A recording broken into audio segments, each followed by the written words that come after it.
I never wish to be easily defined.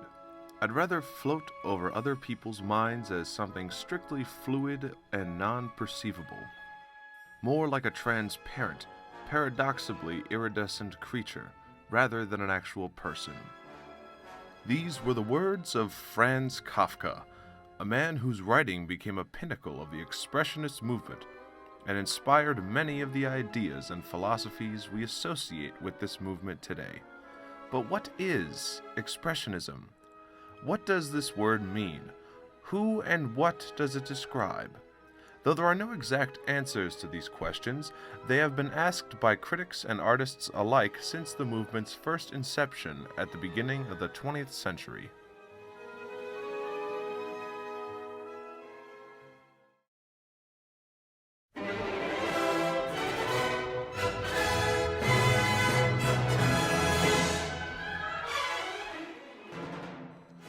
Founded in a time of economic prosperity and ultranationalism in Germany, the first conceptualizers of Expressionism were coming from a society that was caught in a very unique moment in history. Though there is not one style or technique associated with the Expressionists, the artists of this era all had one thing in common: their rejection of cultural and societal standards that define beauty.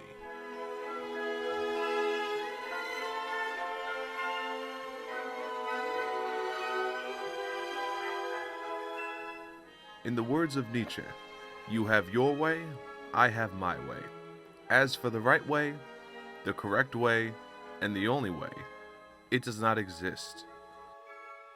As described by the American postmodernist writer John Barth, who cites the work of Professor Gerald Graff, the ground motive of modernism, Graff asserts, was criticism of the 19th century bourgeoisie social order and its worldview.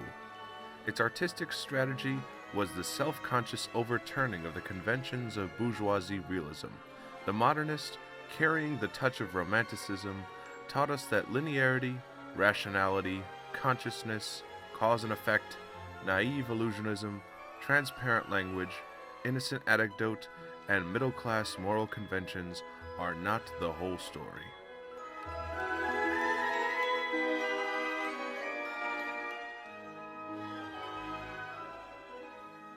Guided by writers like Kafka and Friedrich Nietzsche, these new counterculture-esque philosophies and ideas that helped give definition to the newly forming art brigades such as Die Brücke and Die Blaureiter gave way to a new movement in modern Europe. But of the many different art forms that were utilized by the modernist, one undertaking of theirs was truly revolutionary, and that was the adaptation of the expressionist art to the newly invented world of film.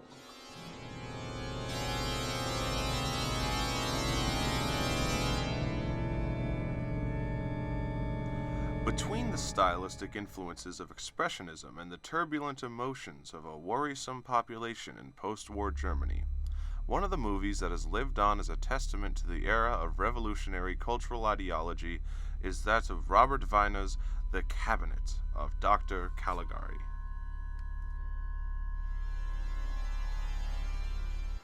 With a mixture of abstracted realities and dramatic overtones, choices such as jagged trees, vastly differing color palettes, and hypnotic shapes in the background gave Dr. Caligari the gloomy and depressing aesthetics that it is most known for.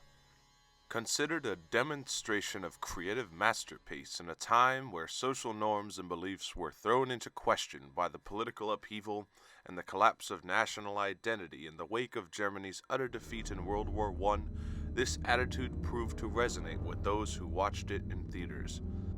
The kind of shattered hope and fears of a dystopian nightmare seeped through into the cinematography of Wiener's work and into the minds of the audience that received the film with many positive and mixed reviews. The sets that were used in the film embraced a distortion that was intended to mess with the audience's perception. One example of this being the background used to depict the town of Holstenwall, which rather than being a construction was actually a painted canvas. It was the details like these that truly set the Cabinet of Dr. Caligari aside from other films up to this point. If these images and shapes look familiar, it's because they are. In order to find the predecessor of style in the cabinet of Dr. Caligari, look no further than the artwork of modernists like Fritz Bleyl. Within the dark, obscure nature of this stylistic pioneering, one can see how pieces like Dr. Caligari took after the other mediums of work at the time. The use of various shapes, sharp points, and odd curvatures that help to create the works of the artists like Bleyl make their appearances all throughout the movie. Not only does this accurately demonstrate the visual aesthetics of the time, it has almost preserved them in a way that incorporates the life of Germans in the 1920s into a living, moving encapsulation of life in their era. All in all, the continuing influences that films like The Cabinet of Dr. Caligari have had on the world of cinema are ongoing. Being cited by many historians as the industry's first horror film, its style, even having been unique for the time, still stands out as a milestone in movie history. Pushing the boundaries was nothing new for the Expressionists, and as a matter of fact, many would argue that the movement of the Expressionists was defined by exactly that, pushing the boundaries of how we define beauty and art. Though filming technology has developed many a time over since 1920, the visual aesthetics captured by Weine allow us to feel, even today, the emotions that many German citizens had felt during this vital moment in history, albeit even if for only an hour and 14 minutes.